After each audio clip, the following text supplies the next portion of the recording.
Welcome back to Defining Civilization. When I began doing videos about the coronavirus a few days ago, it was already a disaster in Europe. But now there's open talk in the UK of keeping everyone indoors, a stay-at-home policy, and also informally from government officials in the USA and Canada. There's talk that this is not a 2-week thing. Indeed, it's not even a 3-month thing. It's probably going to last at least until August. And there's a good chance now that everybody's going to be told to stay home up until August. And I think even without getting that insight from officials, I would still take that approach at this point, which means, again, you want to supply yourself properly. And also, it's an indication that the healthcare systems are indeed going to become overwhelmed. And so, this video is strictly about emergency infection management, emergency treatment, emergency protocols that you can take to deal with the fact that, okay, 80% of the population can be potentially be getting infected by this. And for 80% of those that do get infected, these are mild symptoms or little symptoms that are very manageable. So let's talk about that in this video right now. Let me see how I can assist with that. So a lot of it is not only individual measures at that point, it becomes also community, regional, national measures from the respective stakeholders of the government. So if you have ties with government officials, maybe you can share this video with them. It might be more useful in some instances. And the first thing we want to understand about this virus is that although it infects many organs and goes very deeply within each of them, the main issue is usually with the lungs because that's the point of entry for the particles where we breathe in and out. And that's also the main cause of severe and critical and deadly symptoms in people that experience like pneumonia and eventual sepsis of the lungs, preventing them from breathing, sudden seizures of the lungs, leading to death. So usually what they will use is intubation and positive air pressure. And most of the healthcare facilities right now, even in Quebec or English Canada or the USA and Western Europe and in the rest of the world probably, they have these old school approach of having respirators through positive air pressure where it kind of makes your lungs open up all the alveoli, the little pouches, micro pouches inside each lung that they open up to grab the oxygen and let out the CO2, and then they close again. So they have these medical respirators that create this function artificially. So I've been tracking China and other places for kind of feedback on treatment like this. And one problem is that these systems they force each individual alveola inside your lungs to open and close continually, and this creates friction, which leads to inflammation, which only worsens the case and can drive the person towards death. So, of course, back home, we don't have access to this kind of equipment. I mean, I was looking it up on AliExpress. It's like $3,000 for like a medical respiration system where you can just put it over somebody's face and it forces positive air pressure inside their lungs. So this is not readily accessible for most people.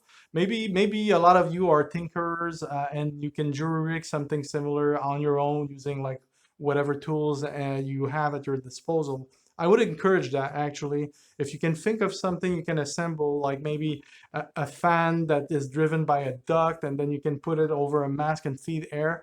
What you want to achieve, and also for the medical staff that are in the ICUs, it's been found that it's better to just keep the pressure constantly open and maybe reduce that pressure to 80% and then back to 100% instead of going all the way to 0 and back to 100 in terms of the pressure being inputted into the lungs. It's better to keep the pressure always positive so that during the whole time when the person is experiencing severe symptoms, the alveolus remain open. That way you remove that friction, that inflammation element. And even, yes, the person will keep more CO2 into their bloodstream because of this, but that's not really consequential at this point considering the alternative. So, okay, so now I've communicated this basic fact around this. I'm talking about severe symptoms, and obviously, uh, individually here, we don't have respirators most of the times. So you can jury rig a system on your own. And maybe if you have like some kind of switch where you can alternate it up and down a bit, but always leaving air pumped into the person to keep their lungs open, that can help. That can really help force the oxygen to go through. And after a couple of days of this, they might be starting to get better again. So this is just like a non-pharmaceutical treatment in case of severe symptoms, in case the health systems is overwhelmed. That's just one core measure that can be taken. But I don't think if your oxygenation level goes down and you have like one of those pulse oximeters and you go down below 80%, and I don't think at home it's going to be ideal. Let's hope there's going to be 10 hospitals that have enough ICU beds, respirators, intubation systems to cover for everybody.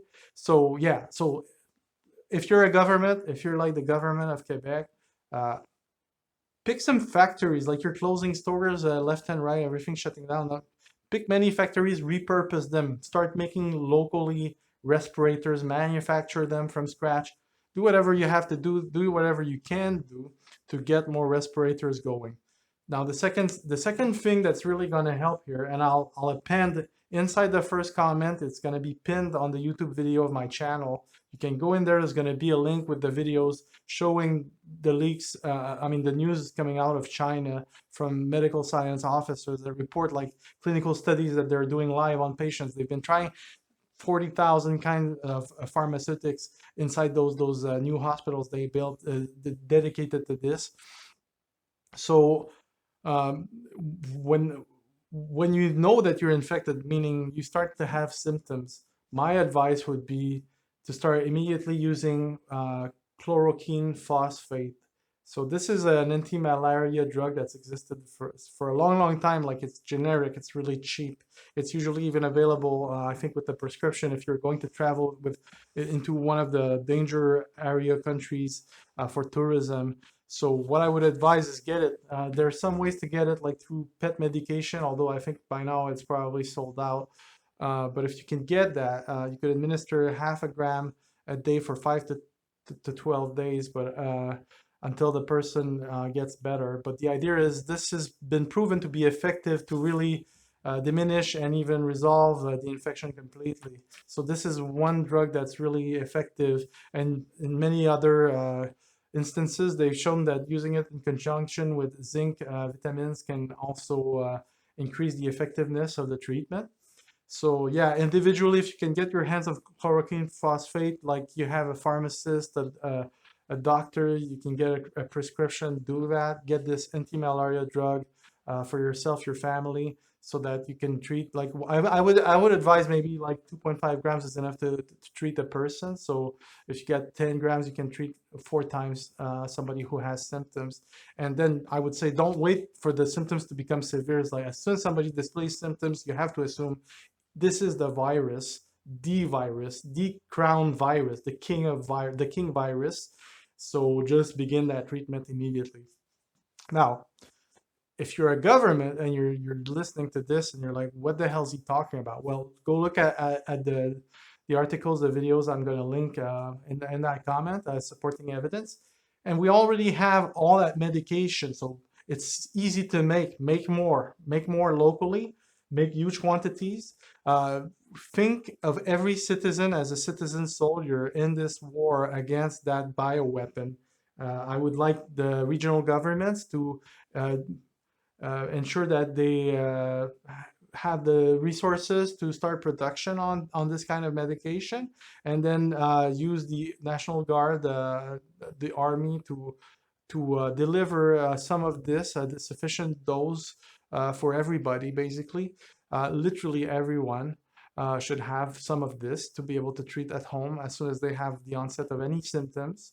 That is one massive way to deal with this. Remember, this won't prevent reinfection later. We're talking about an endemic disease with no natural immunity, no vaccines are possible.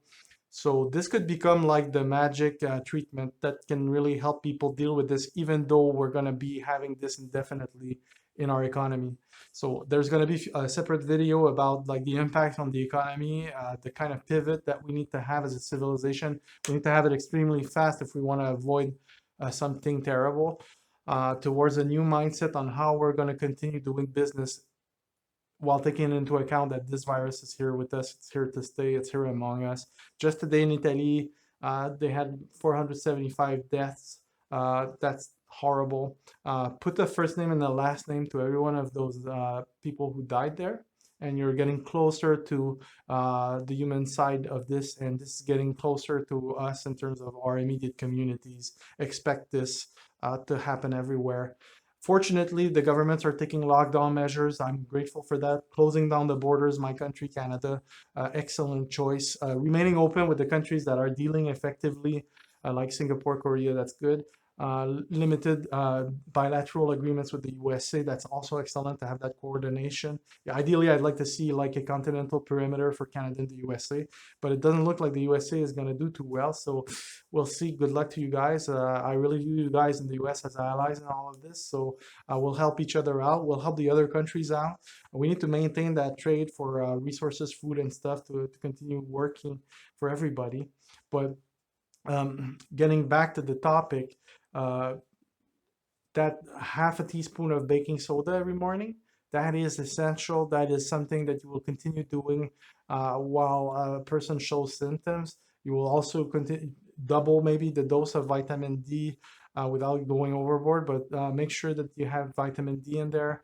Some doctors in France are saying that ibuprofen, also known as Advil, may have adverse effects.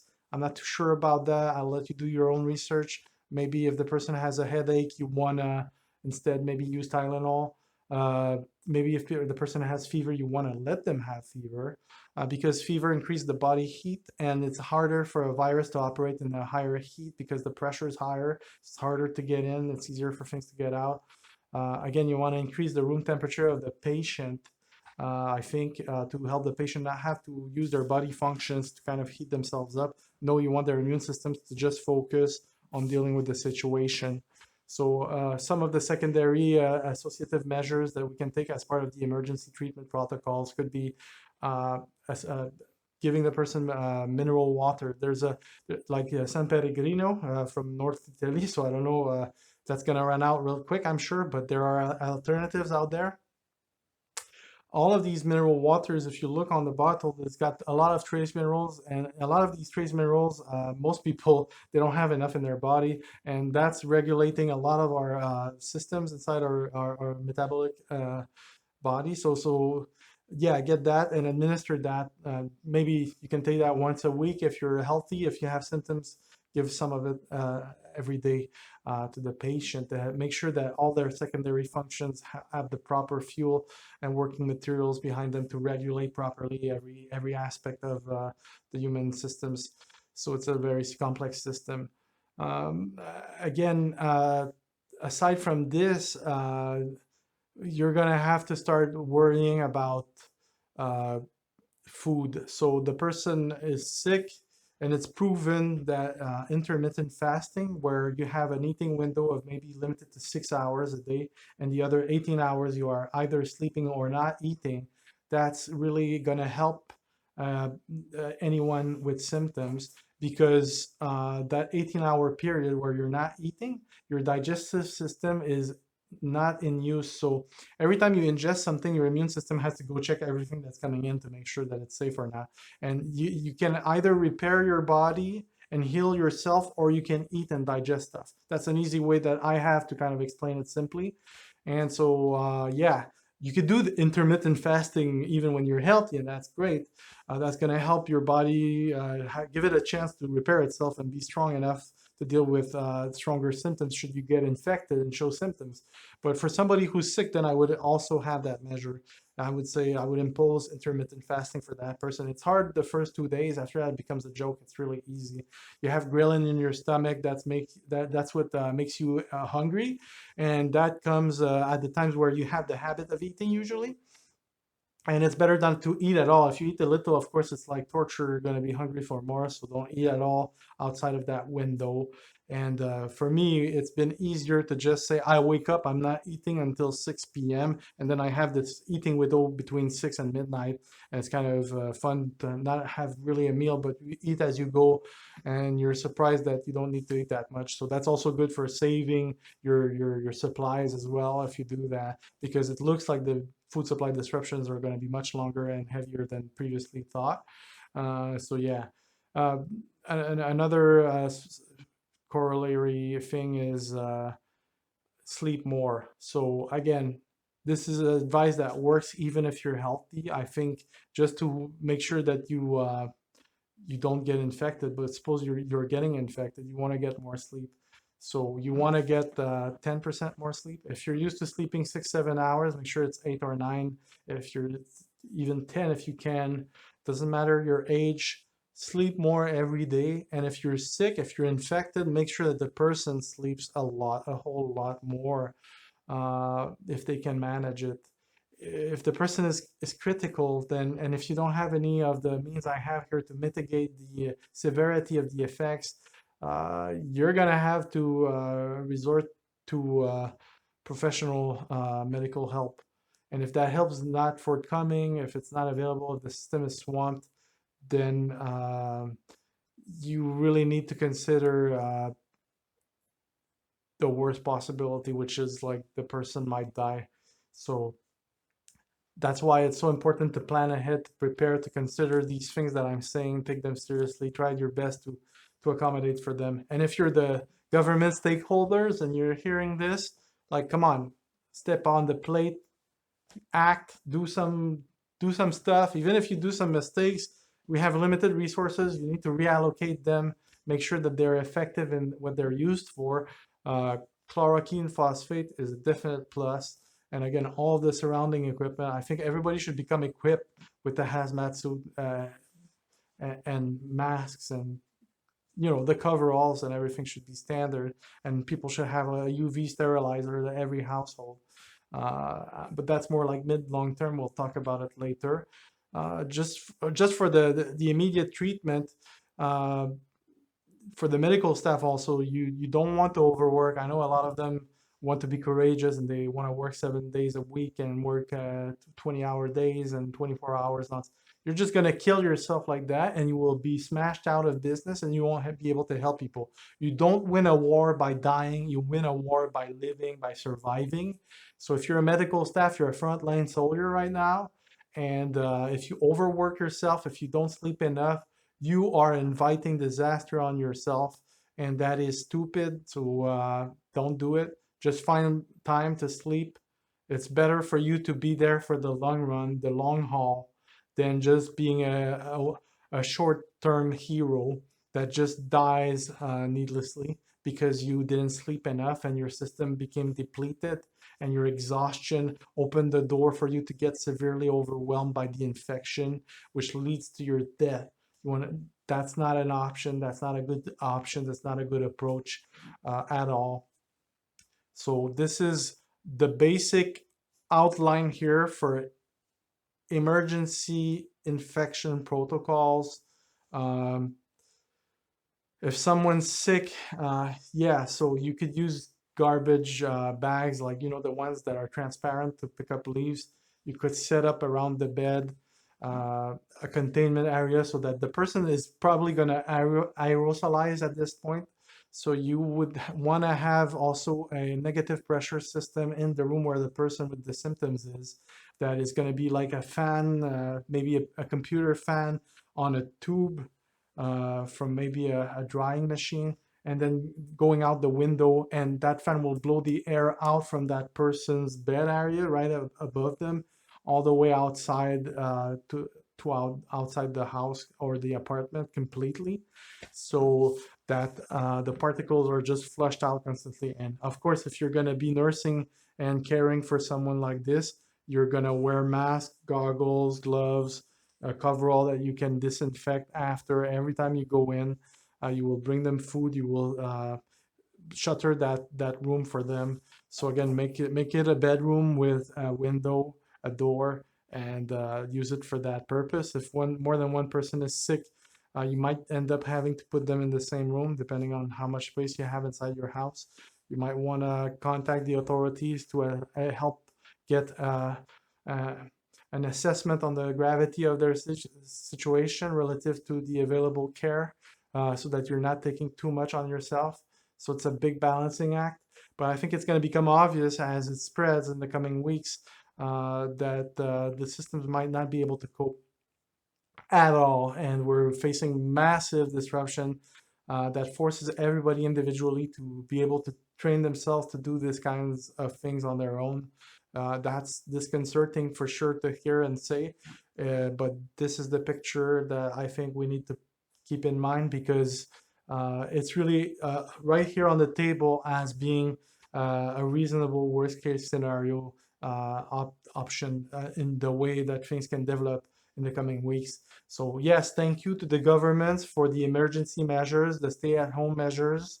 That's starting to make sense. We're a bit late stage to get there. I think there's a lot of local community transmission happening everywhere already, and that they will blossom into symptomatic, visible clusters soon. So I think it's already very, very delicate if you're going to go outside right now without protection. You're exposing yourself to asymptomatic transmission, and becoming infected this soon will certainly put the society as a whole in a very bad place in the coming weeks, even though we have these lockdowns in place. However, for municipal, I mean, community, regional, national governments, I do think we need to already be thinking beyond emergency measures. I'm hoping that there will be credible actors, especially in North America, who will step forward and kind of advocate for an immediate implementation of literal martial law, so that we can have the effective delivery of foods, effective medications, tools, medical supplies. We need to produce them and distribute them to people, and ensure that there's limited criminality and all that stuff. So we need individual and collective actions that are harmonious. At the macro level, if you're a government employee, a government stakeholder, a leader, I need your help to kind of retask a lot of manufacturing, make people sleep at work if you want them to kind of not have to be completely sheltered from outside interactions. If they don't have like other family members, if they're living alone anyway, so these people can still come in, you can still run these factories, retask them for these things. So we need to have more chloroquine phosphate. The existing supply needs to be made available to the healthcare system, but they can't have everything. We need ideally to have at least micro doses available at the individual level. The army needs to help the supply system get stuff delivered to people. So we need all these measures sooner than later, and that's why I'm saying them now, even though that's not really the core focus of this video. I think that's it for now. I think I've covered it. So thank you for watching. Thank you for viewing. Thank you for sharing. Thank you for liking. Every little action that you take in that direction helps me, because this is a new channel. Very few people are seeing it at the moment. Too bad, honestly. And also Patreon. You can go to Patreon if you want to ask me a question, if you want me to make a video to help you share my opinions about things. So I'd be happy to do that. And that's it. We'll see each other again next time. I have a couple more videos out there that are planning. So one of them is more going to be like longer term autonomy and sustainable survival, considering that we're going to have increasing disruptions around us and the supply chain. And the situation is kind of degrading rapidly. Another one is going to be about the economic impacts, and you'll see this is going to be fascinating. I'm calling that video the Great Collapse, because nothing compares in the history of mankind with what's about to happen. I think at this point it's unavoidable, literally. And then I will have a last video on the third topic of coronavirus. This one will be about the next civilization, and we'll talk about like all the new ways we have to adopt to keep the economy going, keep life happening, while still reconciling with the endemic problems that this bioweapon, this super virus, this king virus is causing. So yeah, stay tuned, subscribe. Let's be part of that story together. Good luck to you all. I hope to see you next time. Take care for now, and cheers